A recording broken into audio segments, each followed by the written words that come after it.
Revenge with Karen. I knew something was off when I smelled burnt motor grease before I even stepped onto the floor. Conveyor 2C was whining again, just a hair off alignment, and if you knew how to listen, it sounded like a dying raccoon stuck in a tuba. But that was my rhythm. 19 years of it. My boots hit the same scuffed concrete at 6:43 a.m., same corner coffee in hand, same nod to old Pete by the coolant tanks, who still insisted the vending machine stole his quarters on purpose. I didn't argue. Some machines here were petty like that. The hum of the belts, that was my morning prayer. I'd walk the length of Hollowgate's line like a surgeon doing rounds, except instead of heartbeats, I listened for hitches in gear timing, thermal expansion drift, sensor lag. My fingers could read miscalibration like Braille. Had a logbook thick enough to stop a bullet. Of the entries in shorthand, only 3 of us still remembered. The other 2, long retired or dead. It was just me now. I made my way past the junction behind Sector 7, where the new auto dashboard glitched last week and nearly spat out a shipment of half-assembled toaster guts. Chloe's upgrade. She called it modern efficiency, which was rich coming from someone who thought a torque wrench was a tick-tock dance. Still, I noted the spike on the thermal readout again, mentioned it to the floor tech. He glanced up, shrugged, said, "Chloe said not to overthink it." Right. God forbid we overthink the 2,000 synchronized belts that kept the place from becoming a very expensive steel piñata. It wasn't just about routine. It was a feel, a breath. And if you've ever worked in a place like this, where everything depends on everyone doing their job without applause, you'll get why what happened next felt like being gut-punched through your coveralls. But before we get there, if you've made it this far, do me a favor, tap subscribe.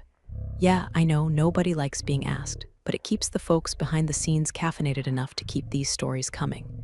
And believe me, this one, you're going to want to hear how it ends. Back to it. I checked the pressure tolerance on the overflow line, 2 psi off. Not enough to trigger an alert on Chloe's shiny dashboard, but enough to cook a batch of plastic molds by lunch if it kept creeping. I made a manual note. Tap the old analog gauge twice for good luck, just like Carl taught me back in 06 when the floor flooded, and we nearly lost a week's output to thermal warping. I passed Debbie near the punch press. She handed me a roll of electrical tape without even asking. Panel 9 again? I nodded. She smiled. That's how things worked around here. Quiet rhythms, muscle memory, trust. But I wasn't naive. I'd seen the writing on the wall weeks ago when the owner's daughter started slinking around in those $900 boots that had no business stepping through a loading bay. She didn't speak to us, just filmed little reels for her manufacturing chic series or whatever garbage she was posting. Kept saying things like legacy overhead and streamlining dead weight. I knew what it meant, I just didn't know when. That day I walked slower on my rounds, not to drag my feet but to listen deeper. I took one more reading at Junction 5, where the hydraulic sink was always a twitch away from throwing off the main flow. Quiet buzz was off by a few decibels, probably nothing. Probably. I backed up the configs before lunch. Plugged in my old flash drive, scratched, duct-taped, barely holding together. Copied over the core calibration suite. It wasn't company property, not really. Half those configs were tweaks I'd done myself over 2 decades. Stuff that lived in my head more than the mainframe. The company version was sanitized.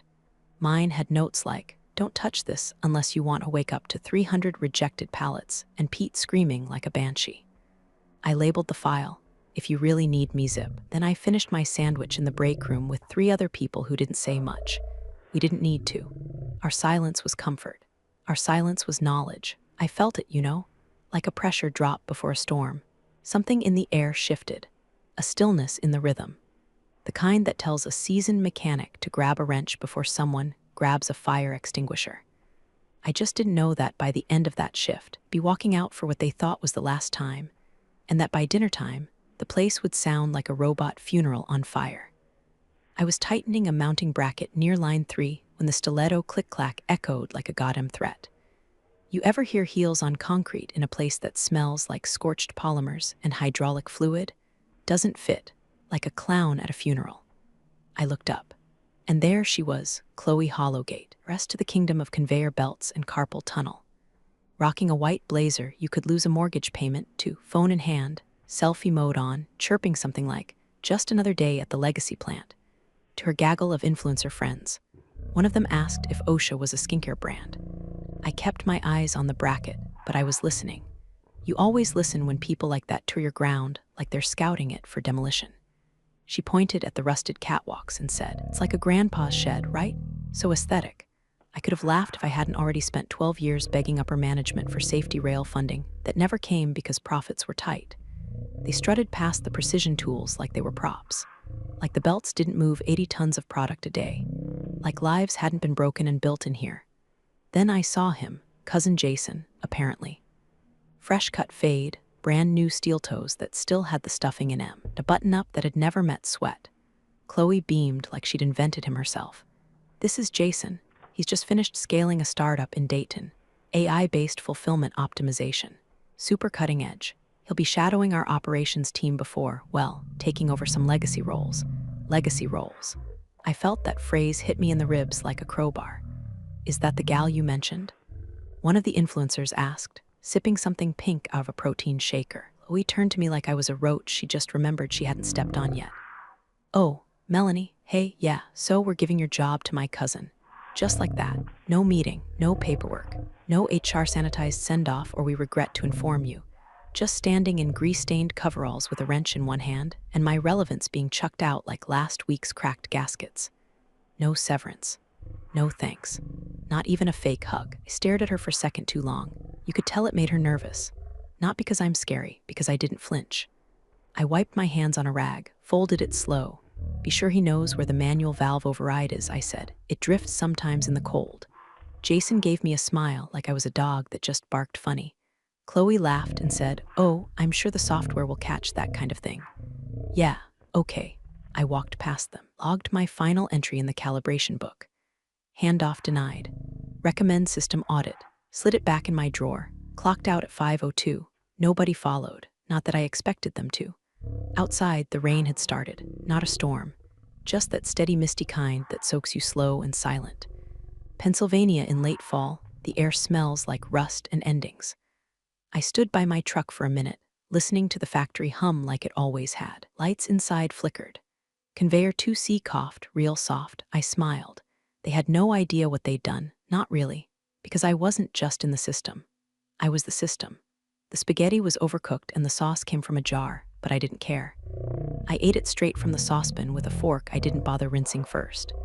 Old habits die hard when your shift used to end at midnight, and dinner was whatever didn't rot in the fridge. I sat by the open screen door, kind with the bent corner that lets in every goddamn mosquito in Pennsylvania, and I listened. There it was, low and steady, the hum of Hollowgate manufacturing 4 blocks east and downhill. If the wind blew just right, you could catch it like a whisper through the trees. A soft mechanical lullaby, belts, gears, pressure valves clicking in their unison symphony. But tonight it sounded off. Not broken. Not yet, just unsure. Like a band playing without their drummer. I took a swig of beer and leaned back in the creaky chair that used to be my dad's. Let my boots rest on the screen's bottom rail. And for a second, I let it all wash over me. Not just the day, not just the insult, but the years. All of them. I remembered my first shift at that plant. 19 years ago, give or take. I showed up wearing knockoff work boots from a discount bin and a ponytail that still smelled like cheap conditioner. But the older guys gave me the side eye, like they didn't think I'd last past lunch. Hell, I wasn't sure either, but I learned, fast, faster than anyone wanted me to. I memorized the rhythm of the belts before I learned half the employees' names. I figured out that conveyor 9 liked to seize up in humidity, and that line 6 coolant valve needed a slap with a socket wrench when the pressure dipped. Nobody taught me that. The manuals didn't have it. I listened. I adjusted. I tuned the floor like a damn instrument. I outlasted 3 plant managers, survived 3 system overhauls, 2 budget collapses, and 1 fire. I trained people who got promoted over me, replaced me, forgot me. But the machines didn't forget. That hum knew me. It trusted me. I got up, walked to the junk drawer, pulled out the old flash drive I'd used since before anyone knew what cloud storage meant. It had my initials in Sharpie and a crack in the plastic where it once got slammed in a file cabinet. I plugged it into my laptop, opened the calibration suite. There it was, the master file. A Frankenstein mix of legacy configs, manual overrides, hand-typed notes, and patches I'd coded myself when the new software didn't account for belt lag. I hovered over the file name for a second, thought about just deleting it. Let them drown in their pride. Instead, I renamed it.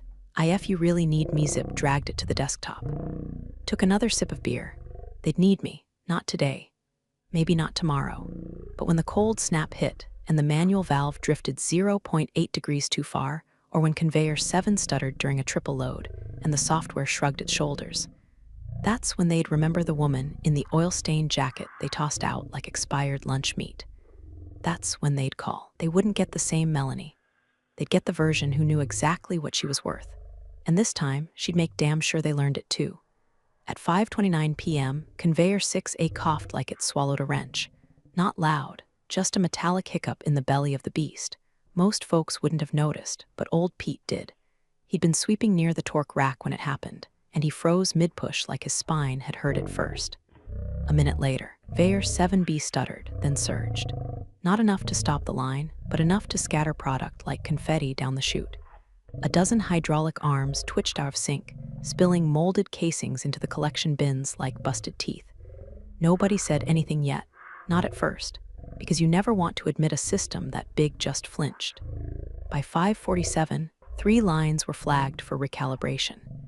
Jason hadn't noticed, was still busy taking selfies in the control room with Chloe's overpriced tablet, grinning like he'd cracked the pentagon because he learned how to mute the alarms. Then 6 o'clock hit. 30% of the belts off tempo. Load timings collapsed into a chaotic symphony of near misses and hot spots. Section 4 overheated. One temperature sensor read 0. Another read 217 degrees Fahrenheit.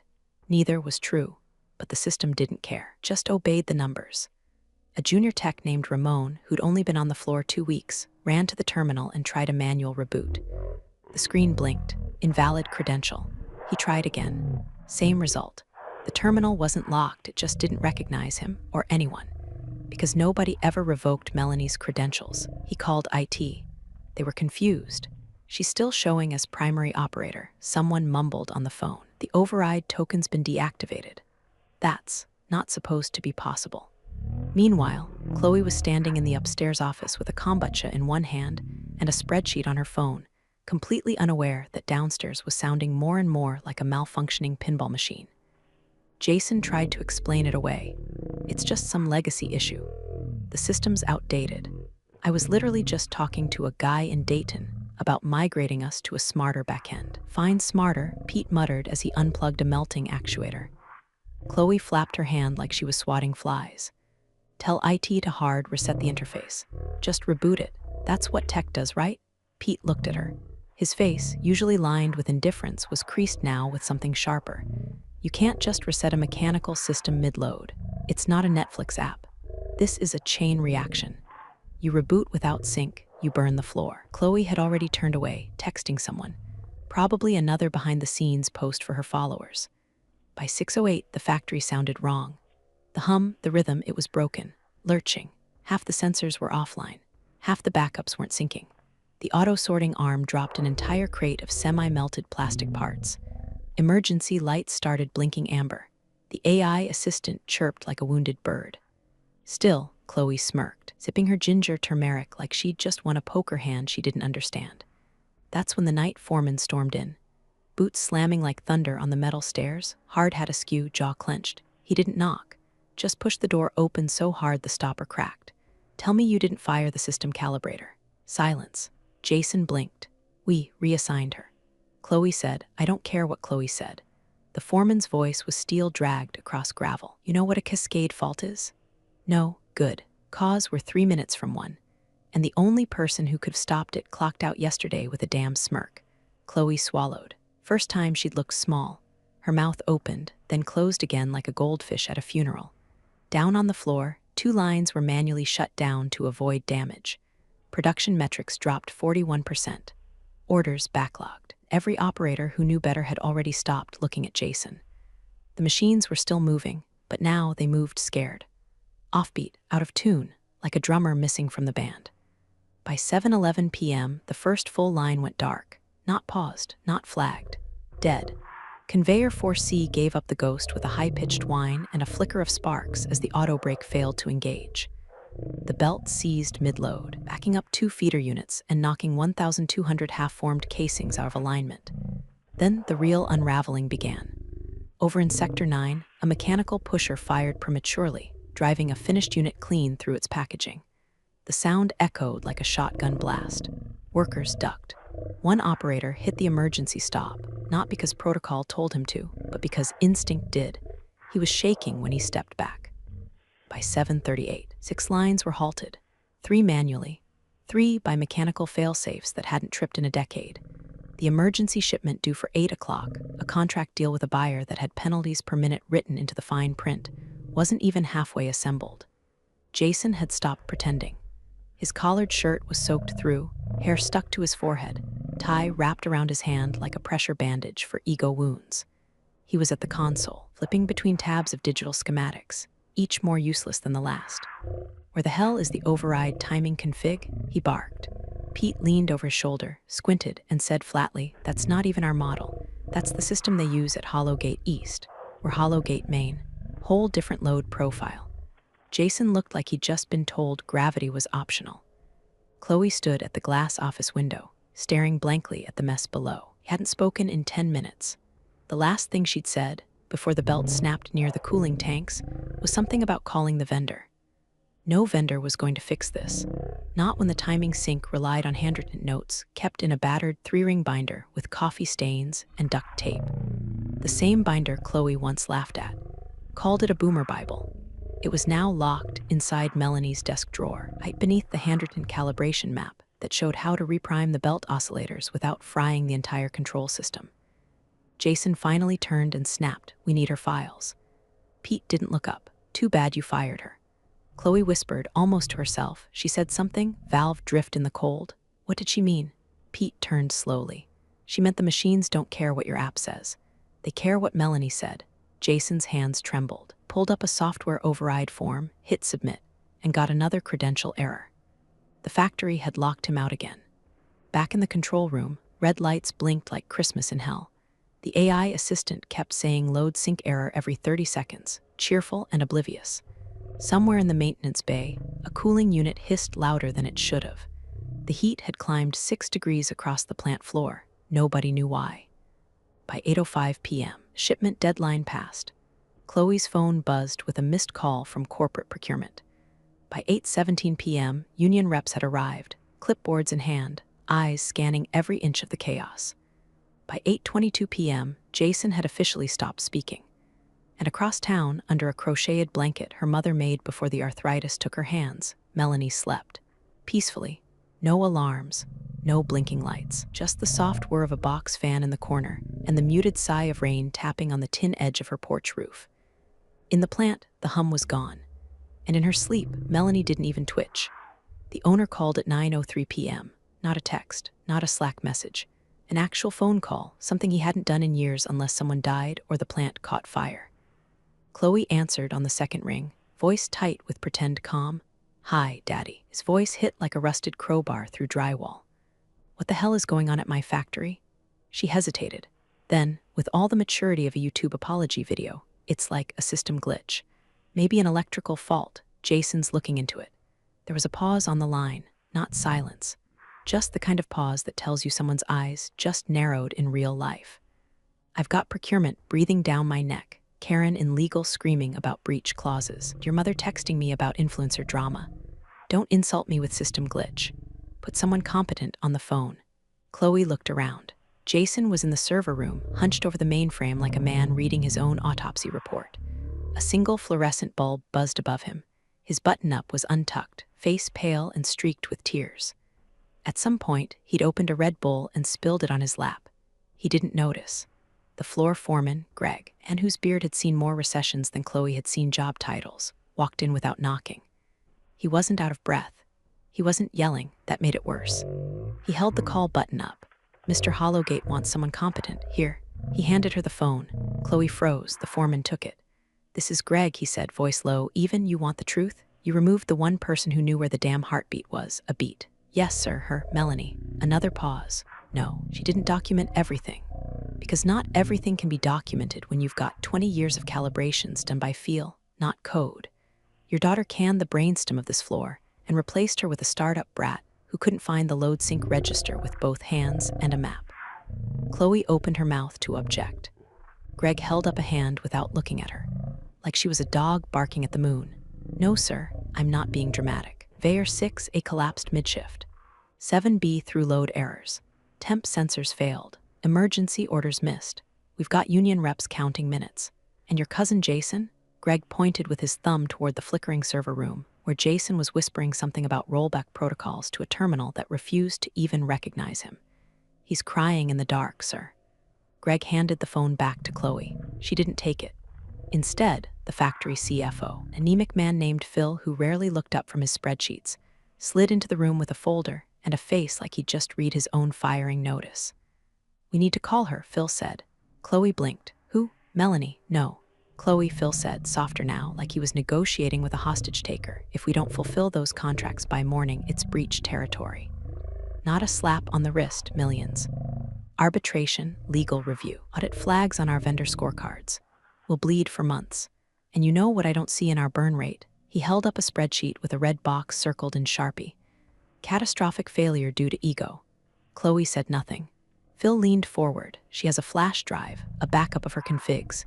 We both know it. That's what she does. She prepared for you. Jason suddenly appeared in the doorway, hair sticking up, lips trembling. Tried the override script, it locked me out again. It says access denied, legacy token conflict. I think she booby-trapped it. Greg chuckled. Phil didn't. Chloe's hands shook. She picked up her phone, hovered over Melanie's contact. She didn't dial. Not yet. Because calling meant admitting something she'd never said aloud. That someone older, quieter, less polished, and more essential than she'd ever be had built something irreplaceable. And tonight, it was breaking because of her. Call came at 6:42 a.m. sharp. Not a minute earlier, not a second later. Melanie was already awake, sitting at her tiny kitchen table in a robe that had seen better years, sipping black coffee from a chipped mug that said world's okayest employee. The screen door was open again. Autumn wind curled in like a warning. She could already hear it. The factory wasn't humming. It was coughing. Her phone buzzed. Unknown number, no caller ID. She stared at it for a second, picked it up and said nothing. Let the silence answer. A familiar voice came through, not barking, not corporate, just tired, like someone who finally realized they were sitting in a hole they helped dig. Melanie, it's Robert Hollowgate. Still, she said nothing. Let him sit in the mess he helped create. It was her turn now. We didn't realize, he continued, voice low, stripped of every layer of executive polish, how tied everything was to your protocols, your work, or he paused, exhaled, your rhythm. She closed her eyes and let the silence stretch just long enough to make him sweat, not to be cruel, just to rebalance the scale. Finally, she spoke, voice level and clear. You realized, you just didn't listen. He didn't argue. She took another sip of coffee. I'll consider returning, she said finally, but I have conditions. He didn't hesitate, name them. I'll send a list, she said, one email. One time, you agree to it all. I'll walk back in. You push back on a single clause, you can watch the floor bleed until Q4. The line was quiet for a moment. Then, understood, she hung up. No pleasantries, no fake promises. Just business the way they always claimed they wanted it. She walked to her old laptop and opened a clean draft. Subject, return terms. Beneath it, she wrote 12 bullet points. No fluff, no begging, just facts. Full reinstatement of prior role, in your system's Calibrator, plus operations consultant title. Compensation adjusted to match market plus 10%. Sole control of calibration protocols. No committee approval. Direct line to CFO for budgetary needs. Independent tech assistant, hire of her choosing. No interference from executive family. No executive family allowed in control rooms, maintenance bays, or calibration terminals. Chloe Hollowgate barred from any operational input regarding systems management. Jason Hollowgate to be reassigned or removed. Legacy system backups to be stored securely under dual authorization, hers and CFO's. No social media content creation permitted on factory floor. Final clause. Violation of these terms results in immediate resignation with full severance, retroactive bonus, and public statement of fault issued by executive office. She attached a single file. If you really need me zip, then hit send. She didn't check for a reply, didn't need to, because if they wanted the factory to live, they'd meet every line without question. And if they didn't, well, she had peace. They had chaos. The boots hit the concrete like they never left. Same scuffed toes, same oil-stained laces, Same sole with the worn spot near the heel that always squeaked by the coolant tanks. Melanie walked through the service entrance at 7:12 a.m. with the same gait she had 20 years ago. Steady, unbothered, immune to the anxious glances, and side-eye from people who suddenly remembered who'd held this place together. She didn't pause to wave, didn't nod, just walked with the kind of silence that speaks louder than panic. In one hand, her battered thermos. In the other, the flash drive. Wrapped in electrical tape, label half-peeled. Still warm from the pocket she'd kept it in since sunrise. Chloe wasn't there. Her glass-walled office was dark, nameplate gone.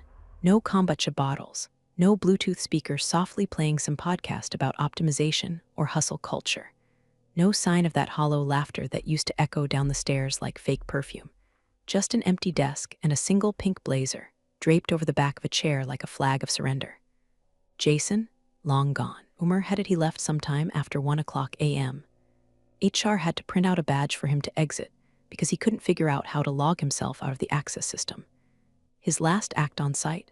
Forgetting his iPad in the server room, where it now sat face down under a stack of unused safety checklists.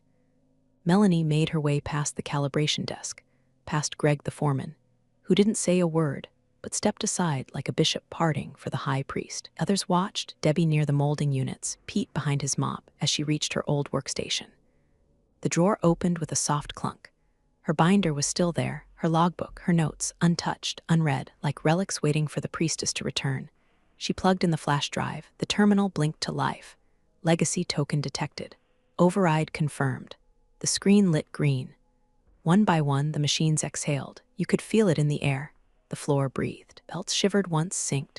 Presses paused, recalibrated, restarted in tempo. The temperature sensors corrected.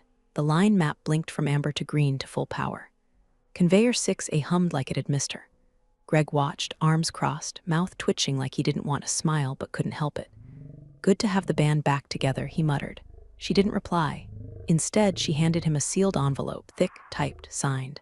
The updated terms. Already agreed to. Already executed. He flipped through the pages. His eyebrows lifted when he hit Clause 7. No family interference, he read aloud. Permanent? She nodded once. Then turned back to the console. The owner was waiting upstairs. She knew that. Knew he'd probably rehearsed some speech about appreciation, about lessons learned, about how sometimes we fail to recognize greatness in our own backyard. She didn't care. She wouldn't be going up. Because respect, once taken, isn't bought back with flowers and guilt. It's earned. And today they were finally paying what they owed. The floor clapped. Not a standing ovation, just 3 or 4 people, slow, real, raw, calloused hands hitting grease-stained palms. The sound of quiet redemption. She didn't smile. She just tapped the keys, eyes on the screen, listening as the system came back to life under her command. The hum returned. And this time it bowed to her. Server bay smelled like warm dust and quiet redemption. 1 week since the shutdown. 7 days since the chaos bled out and order returned, not because some consultant waved a wand, but because the woman they'd exiled came back and made the system remember who it was. Melanie stood with her hands in her pockets, watching the monitors. Green lights danced across the screen like a heartbeat restored. Conveyor speeds, nominal. Thermal readouts, steady. Oscillators, balanced. The floor below moved like a synchronized animal again, lean, quiet, precise. A new junior tech stood beside her, probably 23, hair too neat, eyes too anxious. His name was Kyle or maybe Ryan. They changed every 6 months now. He glanced at the readouts, then back at her. What should I do if the belts fall out of sync again? Melanie didn't turn. Just handed him a folder. Paper. Not a tablet. Not a PDF. A damn folder. Annotated, tabbed, creased at the edges. Follow the rhythm, she said, and listen to the machines. He blinked. The machines? She finally looked at him just enough to raise one eyebrow. They'll tell you what's wrong. They always do, if you're not too busy trying to optimize them to hear it. He nodded like he understood. He didn't. But someday, maybe, he would. She left him there and moved down the row, checking the legacy nodes sync against her backup logbook. Not because she didn't trust the system, because trust needed verification. Always did. Across the bay window, movement caught her eye. Chloe, clipboard in hand, blazer buttoned tight. No camera crew, no heels, no entourage. Just her walking stiff-backed along the top floor walkway, pretending to review a report. She slowed when she reached the glass above the bay. She saw Melanie, paused. And for a second, just 1 second, her mask cracked. She looked. Not scowled, not glared, just looked.